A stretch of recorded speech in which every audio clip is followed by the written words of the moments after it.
伙计，回来了。啊，哪吃的啊？哎，回来了，骆老师。哎，这东西啥呀？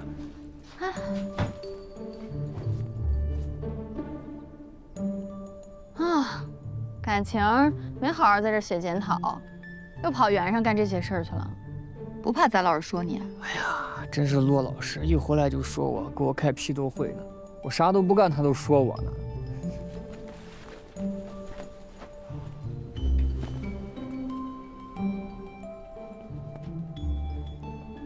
啥嘛？看吧，好好看看。我看风景不错。你看，好好看，看能看出来点啥不？这张老照片啥时候拍的？黑桃有盗洞旁边，咋还多了个坡呢？就这个。嗯，看好了啊！我找了好多隐村的老人，然后我还找了好多老照片。现在可以证明的是，啊，黑桃涌盗洞那一带之前是有一个大土坡的。你想说明啥？来吧，看吧，来这儿，我量了一下啊，黑桃涌盗洞距离窦陵的距离足足有800米远。我还找了一下南陵跟窦陵之前的那些勘探的记录，说明了这个黑桃涌盗洞，它不符合窦陵外藏坑的特点，意思就是这个盗洞，它肯定不是窦陵的外藏坑。不是外藏坑还能是个啥？还能是个墓？那说不定就是个墓呢嘛。哎，我确实也没见过哪个陪葬墓能有那么深的。那说不定它就不是个陪葬墓嘛。那你说说，这窦陵跟前还有谁的墓？那谁的墓我咋能知道？那多了去了，那说不定还是帝王的墓呢嘛。你再别胡说了，哪个皇帝能埋在窦皇后陵跟前吗？啥叫我胡说嘛？你看现在这些照片，再看这些东西，你俩别在这呛呛了，这不已经盖棺定论了吗？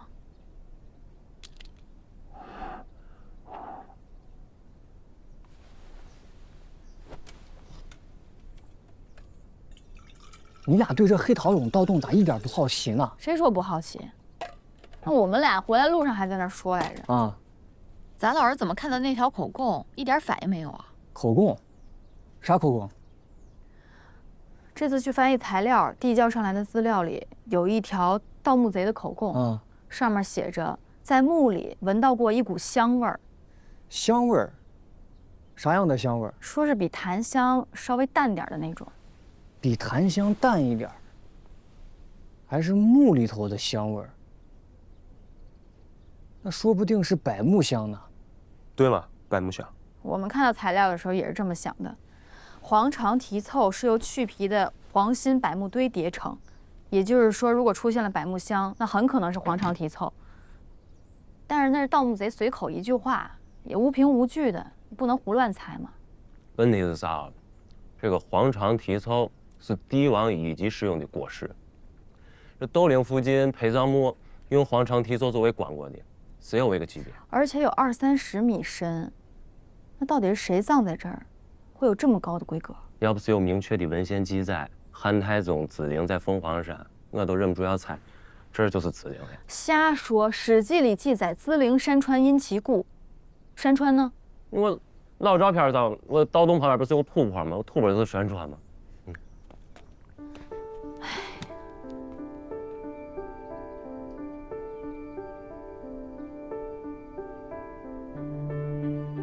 咱得下个盗洞。啥？你疯了？我是没这资格，但是我可以给咱老师说嘛。伙计，你能说服咱老师吗？我说服不了他，现在有的这些材料还说服不了他了。那你没机会了。啥意思？我听说市文物局已经跟区政府打过招呼了，马上就要回填盗洞了。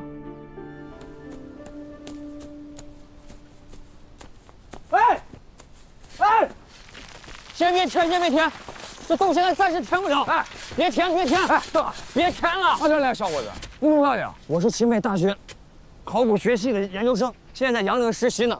这洞现在有新发现，暂时不能填了嘛。你一个杨陵，你管俺资陵，你干啥呀？你有手续吗？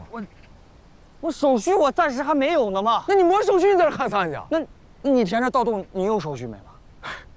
我就是政府的人，这盗洞就是文物局上填的。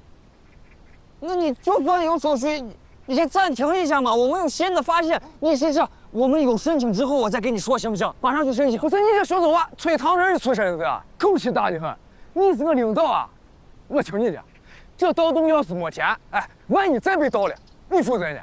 行了，你安起开，这人多攻击，咱小人在伤着你。好，来弄，我说不能填，哎，就是不能填，不然你是遭罪的。别动，跟你说这个，别动。给咱老打电话。啊，哦，我来。行，你试试，我先给我们老师打个电话，行不行？我们先申请一下，等老师批准之后再说，行不行啊？哎，我自家的地，你凭啥不让填呢？这不填我咋种地呢？就是填，这里面现在有几个信号？这还怎么填呀？不管填，填不了了！别填了，别动了，别了，人家呢？别上手！哎呀，快点！你们妨碍我们执行工作！我不是说不让你们填，你们先等一下嘛！大把手！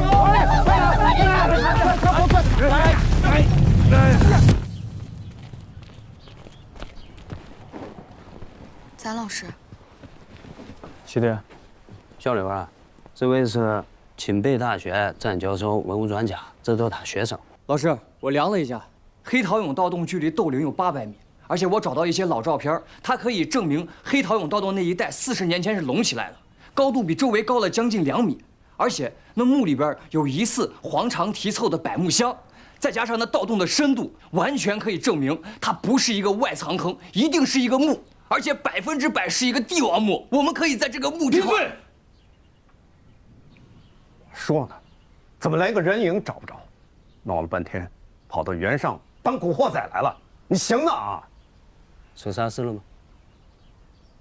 有一个已经认了，算是君君子嗣。哪个人呢？咋处理？这回差点弄出人命了，不管咋说都得关几天。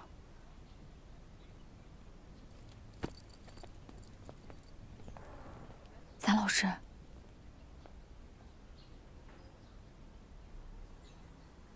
行，期待。教授，没多大事情啊，你这个担保就带回去得了。哎，是这，我只担保这2个学生，旁人跟我无关。走。不，老师，那个三老师，他知道错了。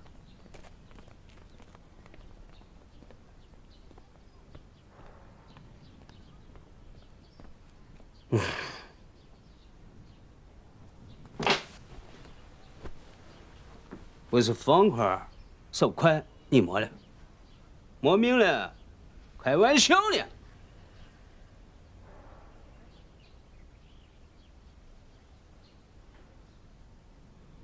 你咱理多一点，咱担待就多一点，成不？成，你气队都发话了，都也是为了工作，我尽量理解。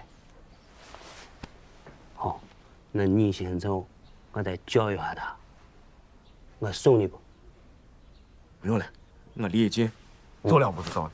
哦，那你好好教育他。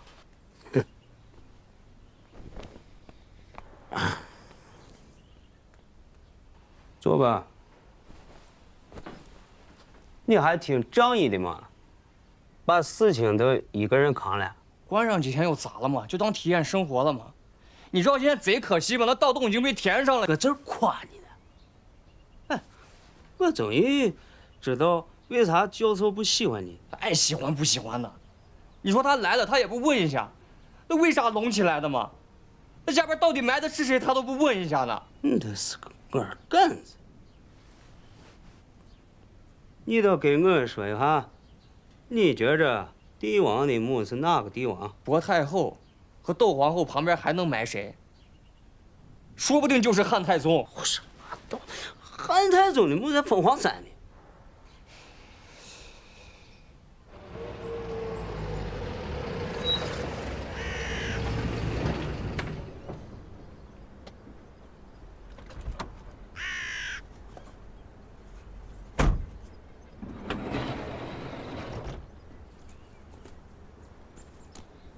哎呀，啥事嘛？广川大师，麻烦你了。你看哈，10万一个坑，这就是我花20万出的货。啊，这是俩坑的，赌坑嘛，玩的就是个赌，输赢看运气。那事前我都跟你说的清清白白的，是你不听劝，非要是赌你的运气呢吗？输1把是我运气不好，3把都输，得是你本事不济。输10把的也有，愿赌就要服输呢。但是你这才俩。哎呀，咋还发这一手呢？我跟你说，久住坡不罢斗。上一回夹我脖子上这刀，比你这还长一些利些，吓人的很呢。小郭，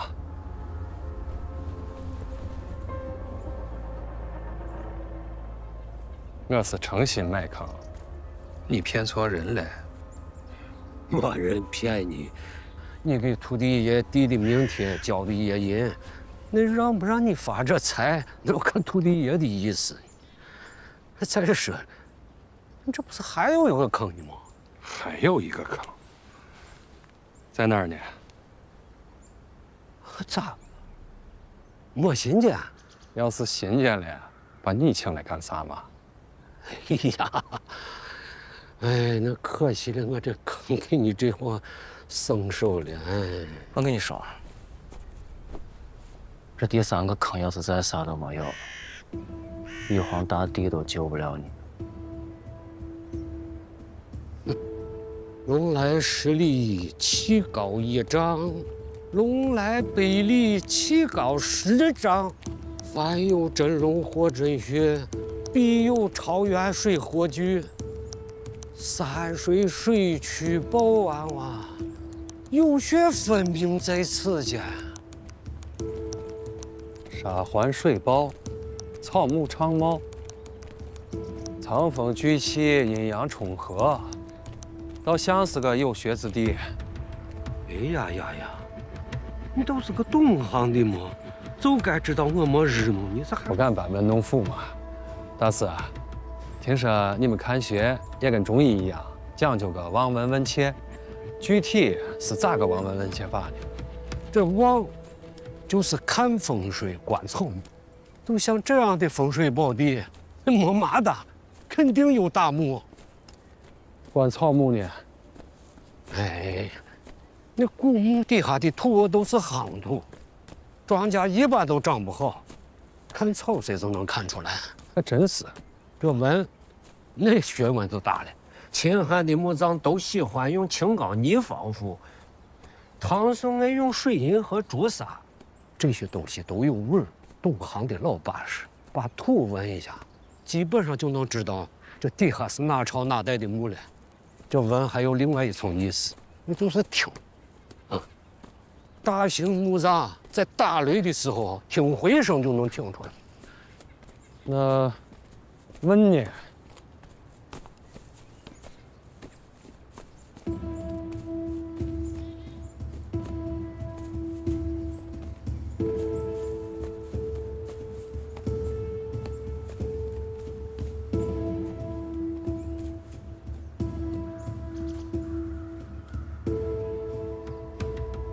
就是这儿。小郭，把他们叫过来。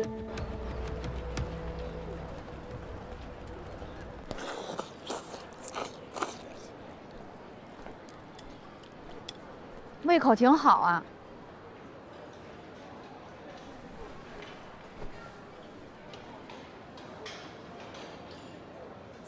看来这处分对你没啥影响啊。不就是留校察看吗？又不是开除，能有啥影响？那这回你总该好好写检讨了吧？给谁写？给谁写？你说给谁写？他都说没我这学生了，我给他写哪门子检讨？有这时间，我不如给哪个漂亮同学写个情书啥的。哼。哦，对了，我最近得忙着寻个新老师呢。呀，那你最近可真是太忙了，我就不打扰你了。本来想喊你一起去原上呢，看你这么忙，我只能在原上祝你早日觅得良师了。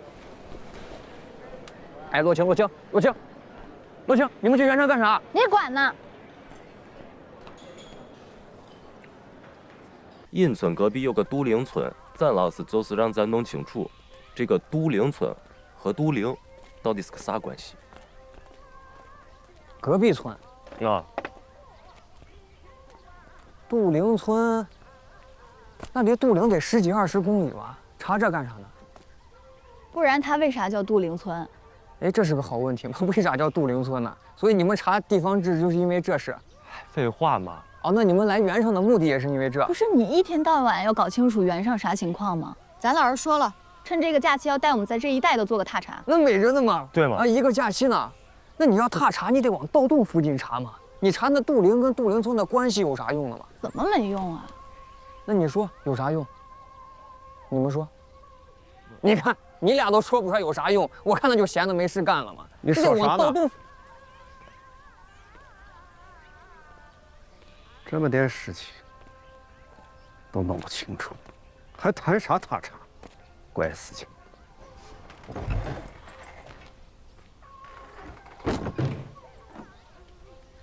！3个鼻孔眼就堵住你这口气儿，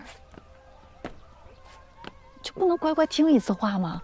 考古是历史科学的一部分，都得到当地先搜集资料，才能具体计划路线。最基本的都给忘了，怎么书读狗肚子里去了？是查那个杜陵跟杜陵村的关系是吧？啊。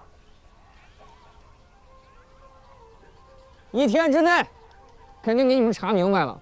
我知道。还1天？你咋吃的很嘛？给你能的。下午大的很。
没有，不大，挖的时间自然长么，接着挖。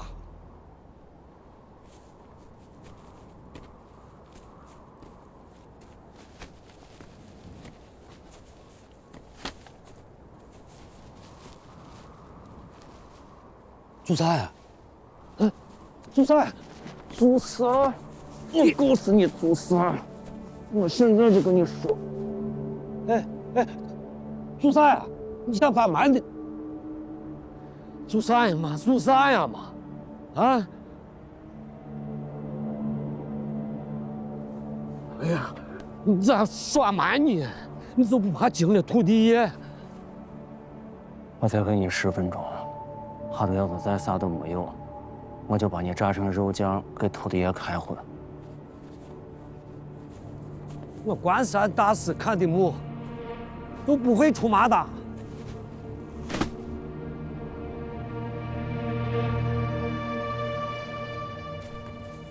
咋样？有了吗？没有。啥？没有。接着吧。哎呦，我碍事了地呀！挖吧。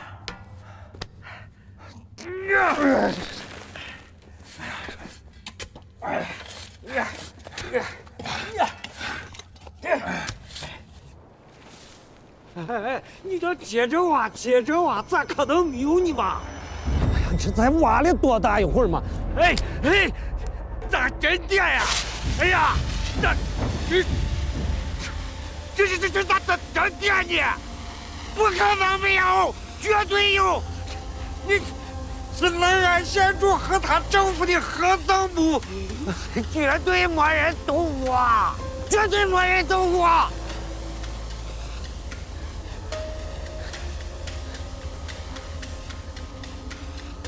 你刚说啥？啥冷安县主？你那这假的下午瓜女子，爷又不是被哈打的。小光，还真的！啊，回来！哎呀，我生我说去，哎。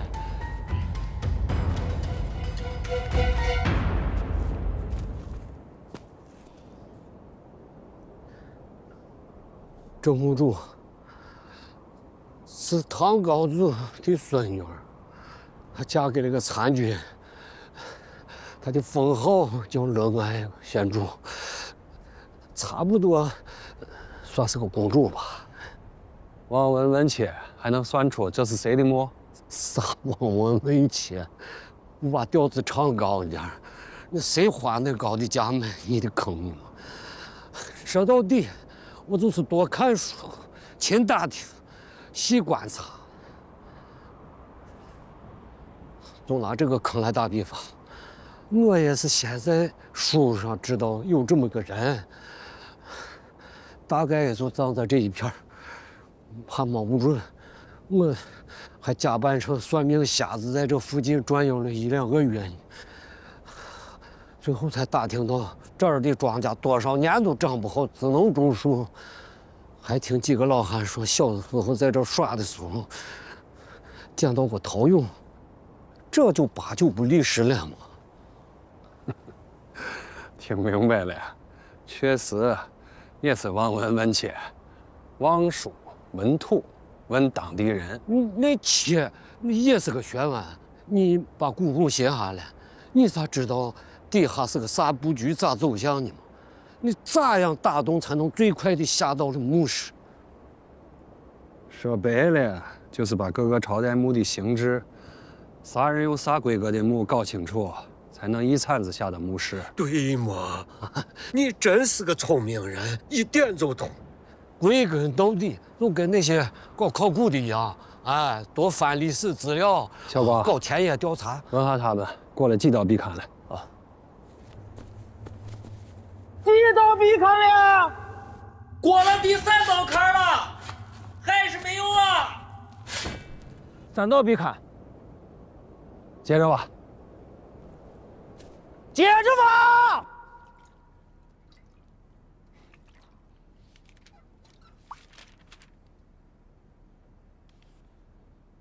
呀，我寻见了，有一首诗，《卖花谣》，作者是这个刘延嗣，听过吗？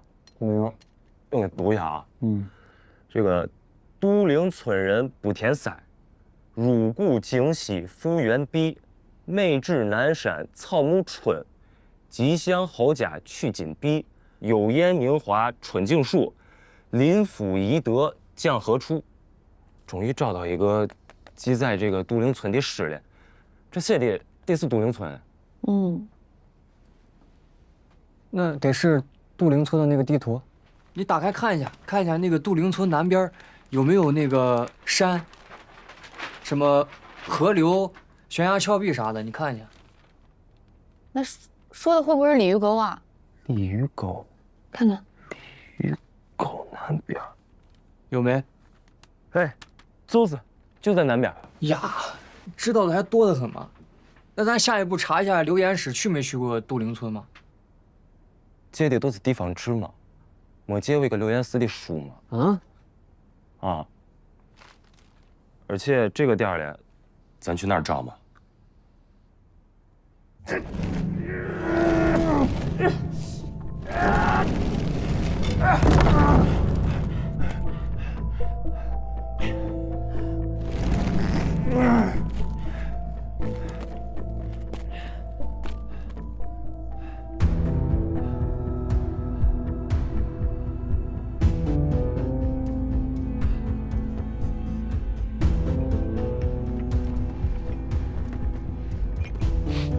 报了，报了，报了！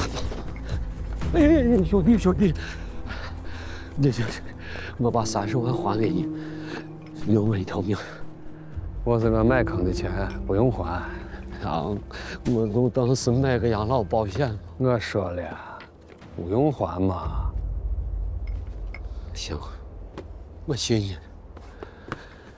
那个当兵是上连再求你一件事得成。啥事？起来说。我这后半辈子呀，还要在这行混呢。你能让兄弟几个把今儿这事都烂到肚子里，给我留条后路得成。今天发生啥事了？你们记得不？不知道。大师，起来吧。出了这片林子，咱就没见过。断人财路的事，我绝对不干，尤其是读书人。哎呀，你这人地道，这个掺和人，人还灵性。你要是不嫌弃的话，就偷当我的名下，我教你看学。该学的我都学会了。你要是真想教我，就送我几本书吧。那妈的嘛，我把书摊给你都成。前2天你们刚把村委会翻了一遍，咋个又来了？粪堆里长不出灵芝草，村委会也不是图书馆，你要这些做啥呢嘛？我们在做一项很重要的课题，就是跟杜陵村有关的。咱这个村呢，一嗓子就能从东头喊到西头，小村子，有啥好研究的吗？哎呀，伯，你是有所不知啊，咱这个村子虽然小，但是来头可不小。咱不是叫杜陵村吗？这杜陵啊，就是汉宣帝的墓。但是从地图上看，这个咱村子挨的是汉太宗我老婆窦皇后陵，离我杜陵差着20多公里呢。咱要能搞明白这中间的联系啊，没准就能改写历史。所以我们的课题就是要弄明白，这个杜陵跟杜陵村到底是个啥关系？杜陵村和杜陵能有啥关系啊？屁关系都没有。你娃刚有一句对着呢，咱这个村挨着窦皇后陵，其实啊以前就叫窦陵村，俺这儿啊有字不清，豆不分。你听我说，豆腐李白，人家还以为是豆腐李白呢，叫着，不知道啥时候就叫杜陵村了。杜。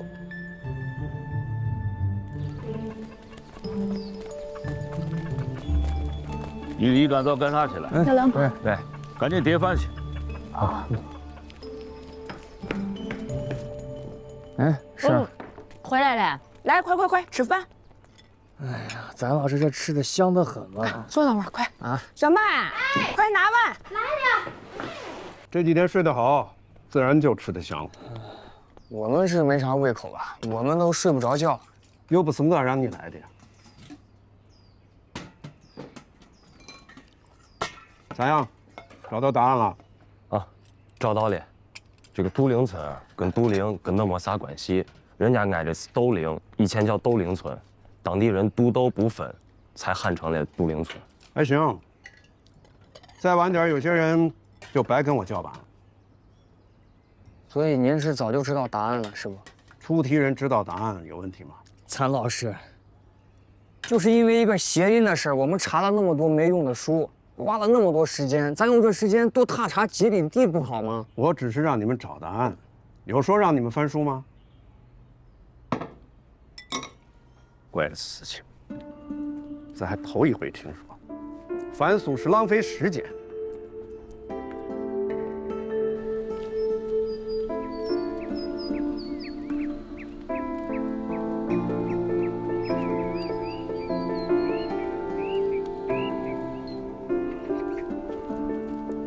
老师，咱在这儿做啥的嘛？这离黑桃涌盗洞那么远呢。这是不是就是您30年前发掘过的地方？对着呢。听说你们当年在博太后陵园西边发现了20座陪葬坑，出土的陪葬品里有很多动物骨骼，其中还有犀牛骨和大熊猫骨呢。啊，咱这秦川地界有熊猫不稀奇啊。咋还能有犀牛呢？我记得刘庆柱和李玉芳先生的《西汉11陵》里边有提到过，说南陵殉葬的犀牛属于是，那叫个爪哇独角犀，应该是当年越南的统治者进献给汉朝皇帝的。哦，对对对，听说那是首次发现，把这个犀牛和熊猫作为陪葬品的。对着呢，但是你们肯定不知道，当年就是因为我，差点改写了这段历史，酿成大错。那年我20多岁，跟你们现在差不多，也是头一回参加这种重大项目的发掘，也跟你们一样，意气风发，自信不疑。贺师傅，有新发现没？还没有。小赞，来，你看这像个啥？这怕不是个牛骨吧？你赶紧回一趟镇上，打电话回学校，找一下地质系的古生物学家杨老师。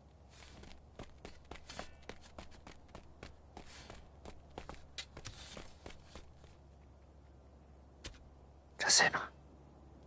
这不是杨老师呀？杨老师带着几个学生去国外搞调查去了，我没找着，我就在镇上的中学找了个生物老师，我想这不就是块牛骨吗？生物老师肯定能认得。小子，哎，来，这骨骼保存的不够全，但是从骨架的构造上看，应该就是一头体型比较大的野牛。我按照吴老师说的记录下来以后，就写在了考古报告里。杨老师听说后呢，就特别感兴趣，专程从古越赶回来鉴定。我们才发现那是犀牛骨。虽然考古队的老师没有一个人批评我，但是我心里很难受。自己跑到原上大哭一场，我当时恨不得一头撞死自己。就是因为我的想当然，差点毁了一段历史，毁了犀牛骨，差点就成了历史的罪人。但是，我犀牛的我倔，我那么大，咋能跟我牛的骨头搞错吗？当时的骨架缺失了一部分，我就想当然的认成了牛。后来确定是犀牛骨以后，我们又在坑里寻找，才找到了犀牛角。我今天跟你们讲当时的这段丑事儿，就是想告诉你们，一旦主观认定后，就是有再多的证据，不会视而不见的。那我现在终于理解咱老师为啥让咱找杜陵和杜陵村的关系了。因为我们刚开始一接到这个课题的时候，就想当然的认为他们其中肯定有历史渊源，想当然的开始找地方志寻典籍，就是因为我们先入为主了。如果不是因为先入为主，其实不难发现是方言的原因。哪怕去问问小满，问问当地人，都能找到答案。太过先入为主，太想当然，就会一叶障目，然后就忽略了事情的真相。现在很多人都认为考古学没啥用，但我觉得考古学可以让一个民族的历史变得更加清晰透明。考古发现可以补足史料典籍中那些缺失的记载，把历史的每一个脚印拼凑复原，把中华文明发展的全貌展示给每一个人，展示给世界。所谓扣根补史，就是我们考古的依笔。考古人的每一句话，每一个判断，都可能关系着一段历史和文明的正确与否。所以，我们要慎之又慎，永远不要想当然，更不要轻易的下定论。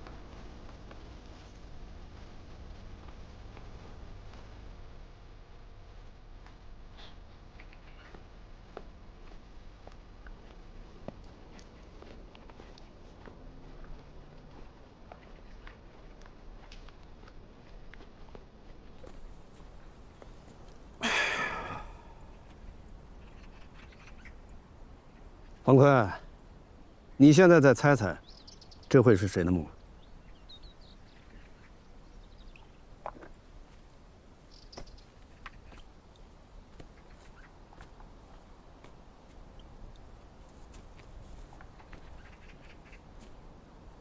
没有确凿的证据嘛，我也不敢胡猜嘛。行了，我们这趟援上没有白来。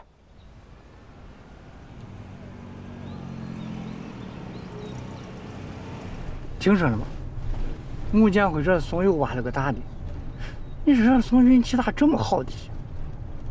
真是人的命天注定，胡思乱想不动用，生气死了。哎，被姓穆的老小子当猴耍，让人家卖了，还给人家收钱，一颗糖木子，还落一顿板子。这木建辉活满了都能爬出来。早知道他当时能爬出来，我用棍子先把气放了再说。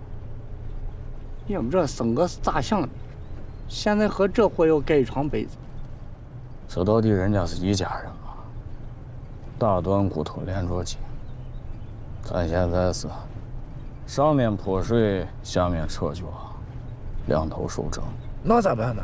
那连泡手也让人拐走了，咱上山钓不着鱼，入水打不着台，饿死算了。这样。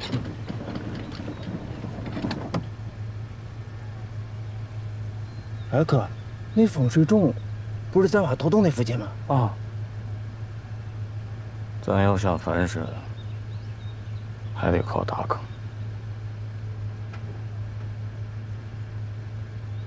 哥，你骑我那纸，我们兵就往那山。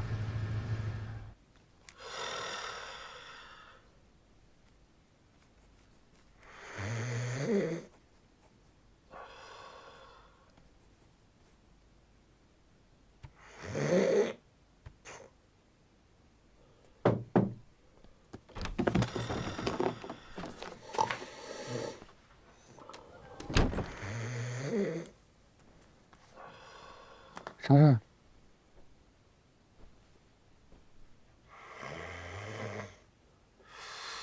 写检查呢。写啥检查呢？看我那葫芦打的人能睡着不？我在这在看会儿书呢。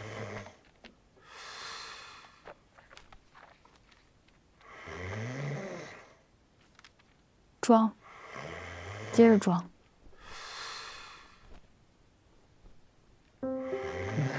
咱老师做这些都是为了你。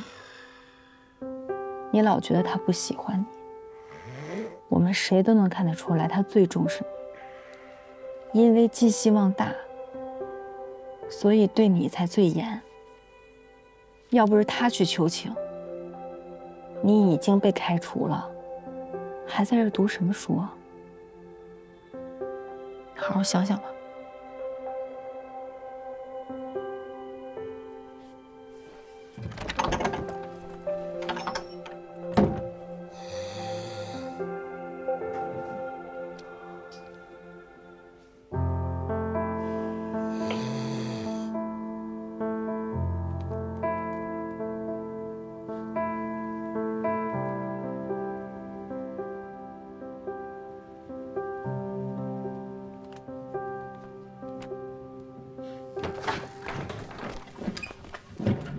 哎，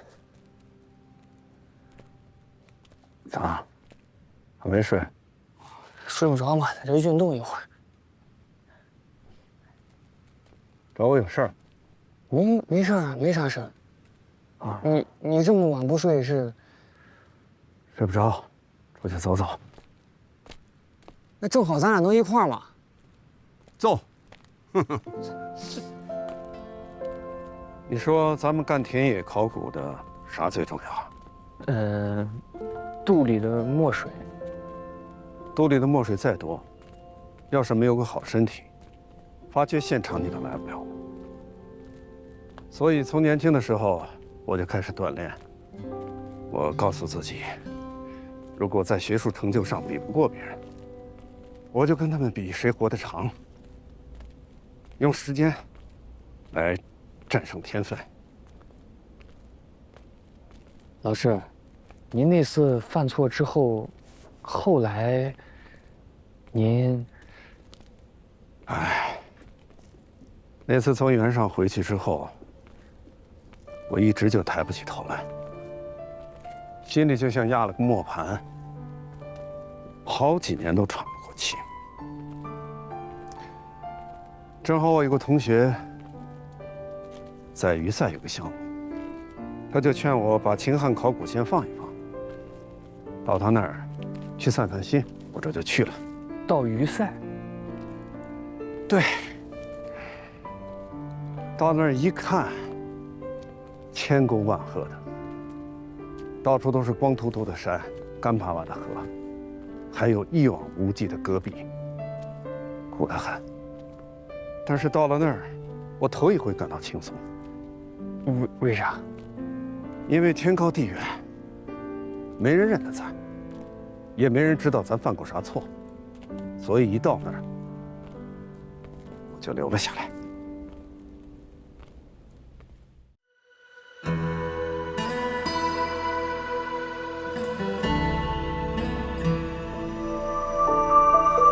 顶在头上的天，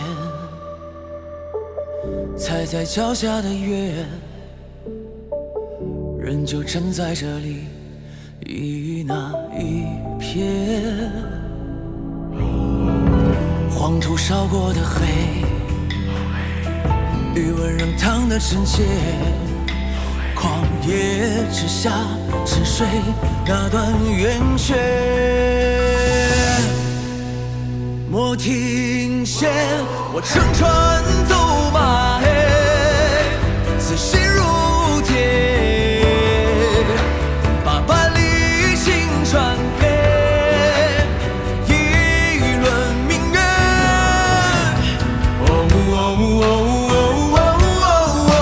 问今是何节，千百年。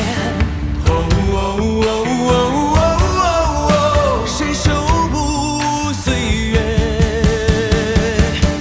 长所愿。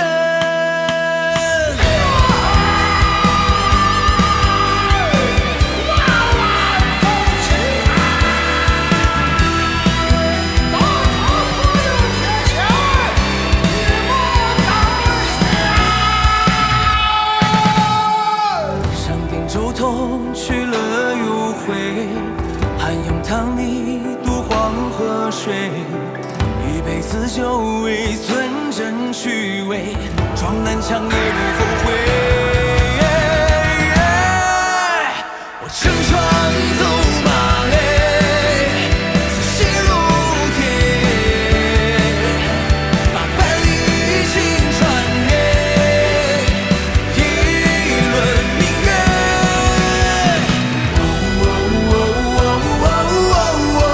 问今是何节，千百年。